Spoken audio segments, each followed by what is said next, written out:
Naquela noite em Lisboa, o homem que eu mais confiava, o meu amigo de sempre Rafael, quebrou todos os princípios morais que partilhávamos ao revelar o seu amor por mim com um gesto que nunca esperava. O segredo que ele escondeu durante anos abalou toda a congregação da nossa igreja no dia seguinte, deixando-me perdido entre a lealdade e a verdade. A chuva caía fina sobre as ruas estreitas do bairro Alto quando saímos da reunião de oração na Igreja Evangélica do Monte. Rafael, com o seu casaco escuro e o sorriso que sempre me acalmava, sugeriu que fôssemos ao seu apartamento pequeno perto do Tejo para conversar sobre o sermão de amanhã. Eu, António, aos 29 anos, nunca desconfiei de nada. Crescemos juntos na mesma rua de Alfama, frequentámos a mesma escola dominical, e ele era o diácono respeitado que todos admiravam pela sua dedicação à fé. Deus nos guia em tudo, costumava dizer ele nos grupos de estudo bíblico. Chegámos ao prédio antigo, subimos as escadas rangentes e ele serviu 2 copos de vinho tinto que guardava para ocasiões especiais. A conversa começou leve, sobre o trabalho dele como professor de música na escola paroquial e o meu emprego no escritório de design gráfico no centro da cidade.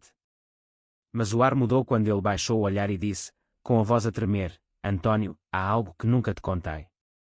Algo que me consome há 10 anos. O meu coração acelerou sem saber porquê.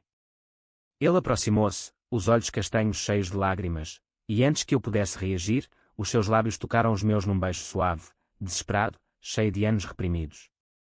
Eu recuei, atordoado, mas não com raiva, com uma confusão que me invadia o peito como uma onda. Rafael, o que estás a fazer? Nós somos irmãos na fé, exclamei, a voz falhando. Ele sentou-se no sofá, as mãos a tremer, e contou-me tudo, desde a adolescência sentir atração por homens, mas lutara contra isso com orações, jejuns e sermões que ele próprio pregava contra o pecado da carne. Escondera-o de todos, inclusive da esposa que nunca teve porque não podia enganar ninguém. E eu era o centro daquele segredo há anos. Tu és a única pessoa que me faz sentir vivo, António. Não consigo mais fingir. Fiquei ali, paralisado, enquanto a chuva batia na janela. O beijo ainda ardia nos meus lábios, não de repulsa, mas de uma pergunta nova que nascia dentro de mim. Saí do apartamento sem dizer mais nada, caminhando sob a chuva até ao meu quarto alugado em Campo de Ourique. Nessa noite não dormi. O rosto de Rafael, o homem que me ensinara a rezar, que me apoiara quando o meu pai morreu, agora era o mesmo que quebrara o nosso mundo. No dia seguinte, a igreja encheu-se como sempre para o culto de domingo. Eu sentei-me na terceira fila, o coração a martelar. O pastor Carlos subiu ao púlpito e começou o sermão habitual sobre integridade. Mas no meio da pregação, uma voz anônima gritou da galeria: Rafael, o diácono, beijou um homem ontem à noite. Vi-os pela janela. O silêncio caiu como uma pedra. Cabeças viraram-se, murmúrios cresceram. Rafael, pálido no banco da frente, levantou-se devagar. O pastor parou, o microfone ainda ligado. Irmãos, isso é verdade? Perguntou, a voz falhando. Rafael não negou. Apenas olhou para mim, os olhos implorando perdão. A congregação explodiu em choque. Mulheres choravam, homens gritavam versículos da Bíblia. Eu senti o chão abrir-se debaixo dos pés. O segredo estava exposto, e eu era parte dele agora. Depois do culto caótico, o conselho da igreja reuniu-se de emergência. Rafael foi suspenso imediatamente. Eu saí da igreja atordoado, o telemóvel a vibrar com mensagens de amigos da congregação. É verdade, António? Tu também. A minha irmã Sofia ligou, preocupada. O pai sempre disse que a igreja era o nosso porto seguro. O que aconteceu? Eu não soube responder. Em casa, olhei-me ao espelho e vi um estranho. Aquele beijo inocente, aquele momento de vulnerabilidade, tinha-me lançado numa espiral onde a fé e o desejo se misturavam pela primeira vez. Eu sempre me sentira diferente, mas reprimira-o com orações. Agora, com Rafael exposto, a minha própria alma começava a questionar-se. Caminhei pelas ruas de Lisboa, passando pelo elevador de Santa Justa, e parei num café perto do Rossio. O mundo continuava normal, turistas rindo, elétricos a tilintar, mas dentro de mim tudo mudara. Rafael mandou uma mensagem: desculpa. Não queria destruir-te também. Eu respondi apenas: preciso de tempo. A noite anterior tinha sido o início de uma jornada que eu nunca imaginei. A pressão da congregação, o julgamento dos vizinhos de Alfama, a preocupação da minha mãe viúva que ia à missa todos os dias, tudo me pesava. Mas também nascia uma curiosidade nova, uma voz interior que sussurrava: e se não for pecado? E se for amor? Os dias seguintes foram um turbilhão. A igreja dividiu-se, alguns defendiam Rafael como o filho pródigo, outros exigiam a sua expulsão permanente. Eu evitei as reuniões, mas não consegui evitar o olhar dos fiéis quando passava pela rua. Um antigo colega de estudo bíblico, o jovem Paulo, parou-me na pastelaria e disse baixinho: se tu também sentes o mesmo, António, a Bíblia não muda. Mas o teu coração sim. Aquelas palavras ficaram-me. Pela primeira vez, permiti-me pensar no que sentia realmente por Rafael, não só amizade, mas algo mais profundo que eu negara durante anos. A minha família reagiu com silêncio pesado. A minha mãe, Dona Teresa, preparou o jantar como sempre, mas evitou o meu olhar. A igreja é a nossa família, filho. Não deixes que um erro destrua tudo. Eu assenti, mas por dentro fervia. O que era erro? O beijo? Ou os anos de mentira? Em Lisboa, onde o casamento igualitário era lei desde 2010, a sociedade era aberta, mas a nossa igreja conservadora vivia noutra era. Eu sentia-me preso entre dois mundos. Rafael tentou contactar-me várias vezes. Encontrei uma tarde no mirador de São Pedro de Alcântara. Ele estava magro, os olhos inchados. António, eu não planeei isto. Mas quando te beijei, foi como se Deus me dissesse para parar de mentir. Eu ouvi, o coração a apertar. Não o rejeitei, mas também não o abracei. Preciso de descobrir quem sou antes de decidir qualquer coisa, disse-lhe. Ele concordou, com lágrimas. Eu esperei 10 anos.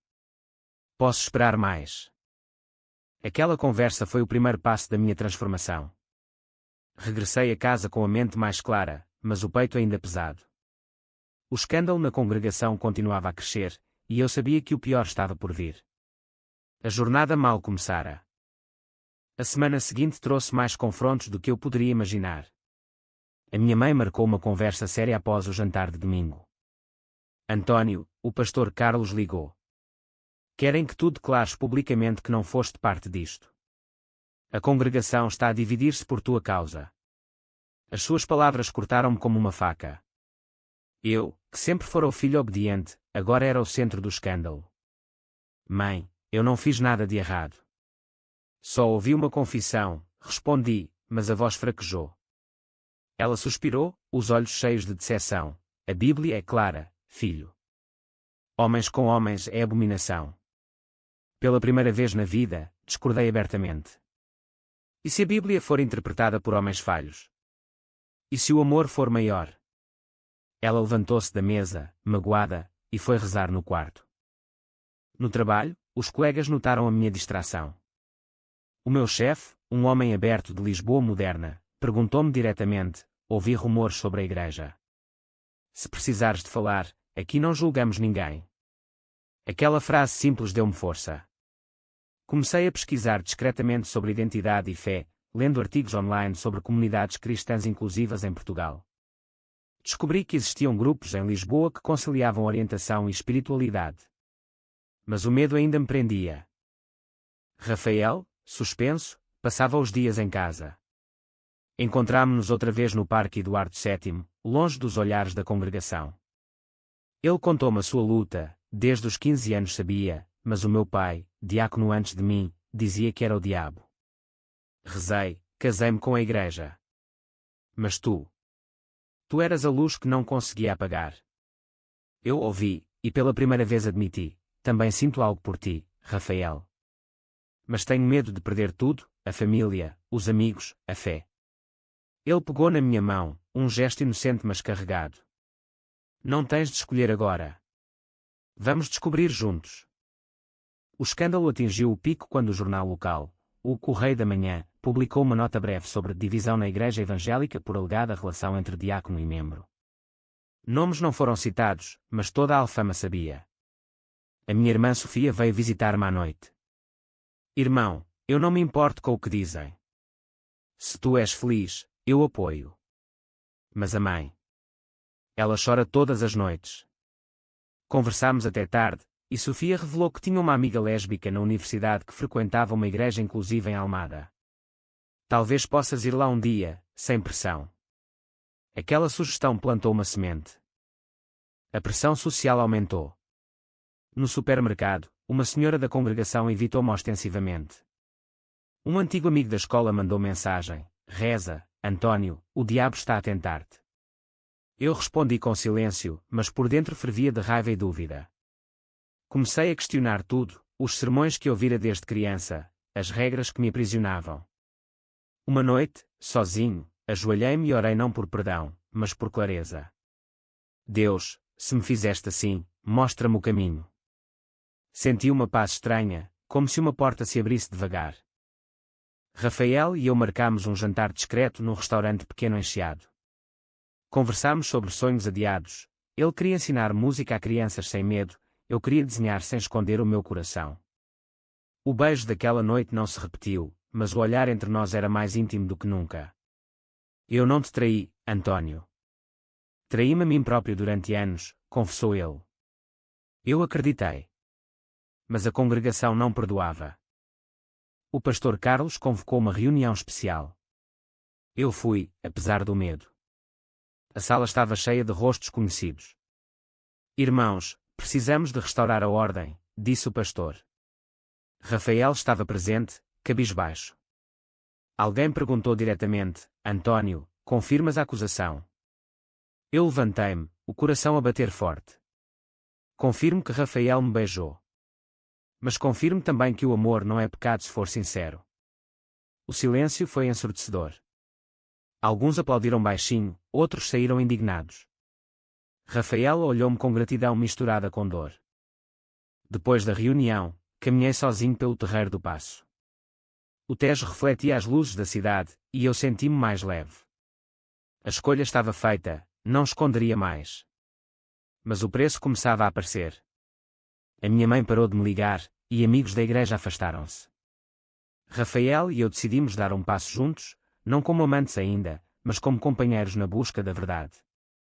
A jornada emocional intensificava-se, e Lisboa, com as suas ruas antigas e modernas, tornava-se palco da minha transformação. Os meses seguintes foram um teste constante à minha resiliência. A congregação oficializou a expulsão de Rafael, e o pastor enviou uma carta pastoral condenando qualquer desvio da ordem natural. Eu continuei a frequentar os cultos, mas sentia-me um estranho. Sentava-me na última fila, ouvindo sermões que agora soavam vazios. Uma tarde, após um culto, o jovem Paulo aproximou-se novamente. António, há um grupo secreto aqui em Lisboa. Cristãos LGBT que se reúnem em casas. Queres vir? Eu hesitei, mas aceitei. O primeiro encontro foi numa sala acolhedora em Arroios. 10 pessoas, homens e mulheres, partilharam histórias parecidas com a minha. Pela primeira vez senti que não estava sozinho.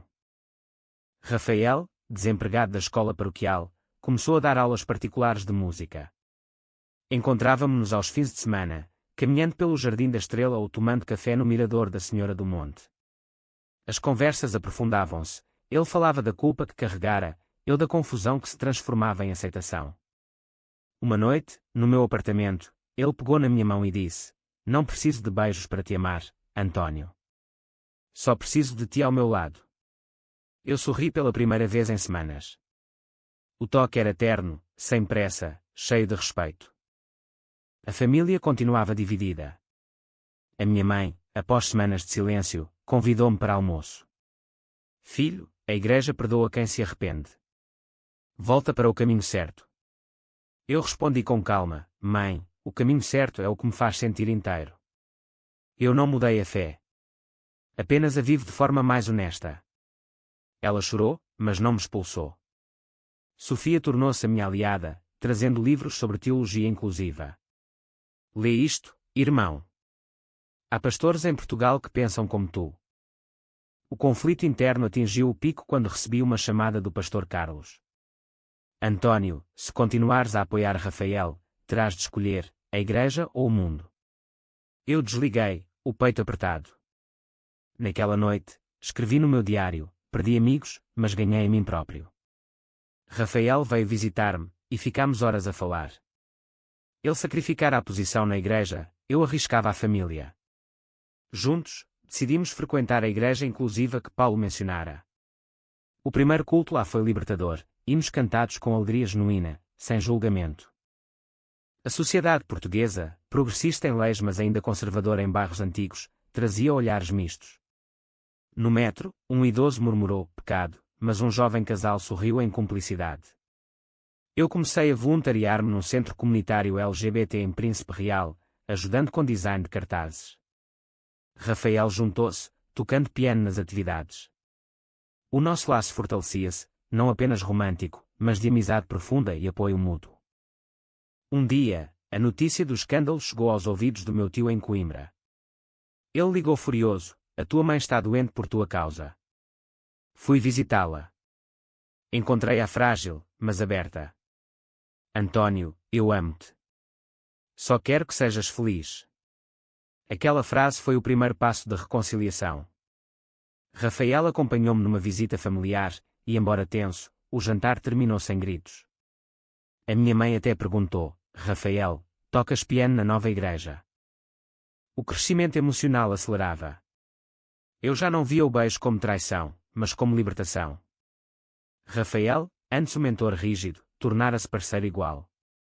Juntos enfrentávamos preconceitos. Uma vez, num café, um grupo de jovens da antiga congregação insultou-nos baixinho. Em vez de fugir, enfrentámos com dignidade. O amor não precisa de aprovação de todos, disse Rafael. Eu senti orgulho. A crise de identidade transformava-se em clareza. Comecei terapia com um psicólogo especializado em questões de fé e orientação, em Lisboa. Sessão após sessão, libertei culpas antigas. Rafael fazia o mesmo. O nosso relacionamento evoluía devagar, com respeito e conversas profundas sobre o futuro. Quero construir uma vida onde não escondamos nada, disse ele uma noite, olhando o Tejo. Eu concordei. Mas a congregação antiga não parava. Organizaram uma vigília de oração, pela restauração. Eu não fui, mas soube que oravam pela minha cura. Aquilo doeu, mas fortaleceu-me. Com Rafael ao lado, comecei a escrever um blog anónimo sobre fé e amor. Os primeiros leitores surgiram, outros cristãos em luta. A jornada ganhava sentido maior. O outono chegou trazendo mudanças definitivas. Rafael encontrou emprego numa escola pública de música em Setúbal, longe dos olhares da antiga comunidade. Eu avancei no trabalho, promovido a designer sénior, e usei o salário para ajudar a mãe com despesas. A reconciliação familiar progredia lentamente, jantares mensais onde Rafael era recebido com cautela, mas sem hostilidade aberta. Sofia tornou-se tia honorária de um grupo de jovens que conhecemos na igreja inclusiva.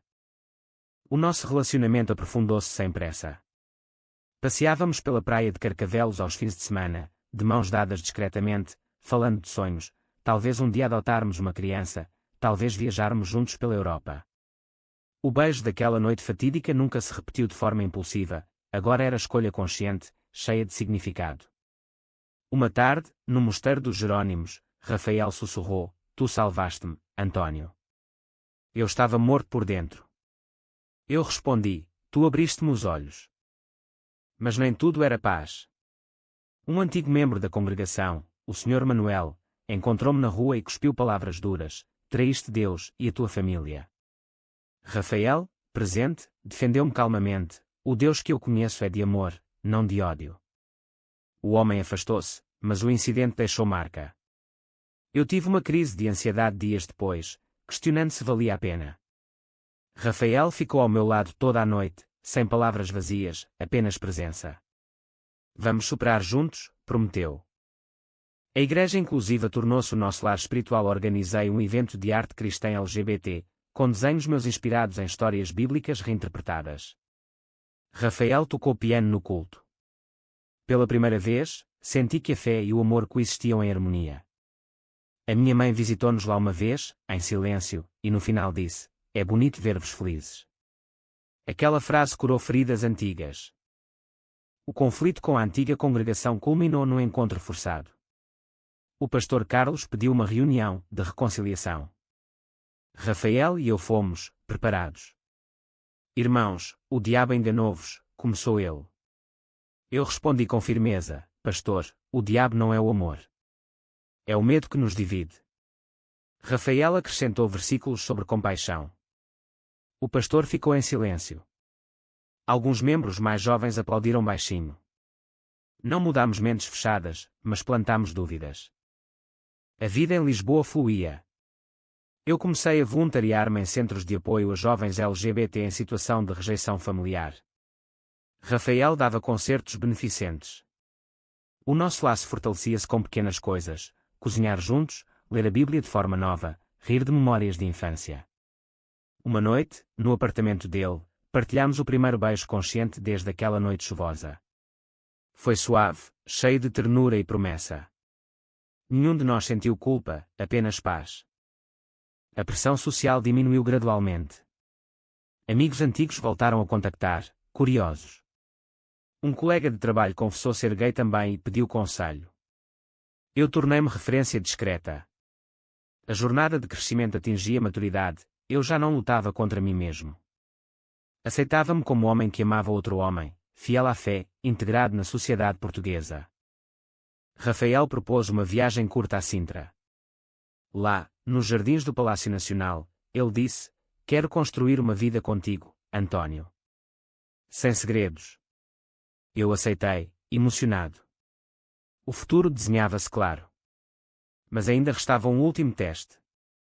O inverno trouxe o último grande desafio. A mãe de Rafael, viúva e devota da antiga igreja, soube de tudo e exigiu uma conversa. Encontrámo-nos os três num café em Belém. Filho, como pudeste? Perguntou ela a Rafael, lágrimas nos olhos. Ele explicou com paciência, contando anos de sofrimento interno. Eu fiquei calado, respeitando. No final, ela olhou-me: cuida dele, António. Ele sempre foi bom rapaz. Aquela bênção inesperada fechou um ciclo.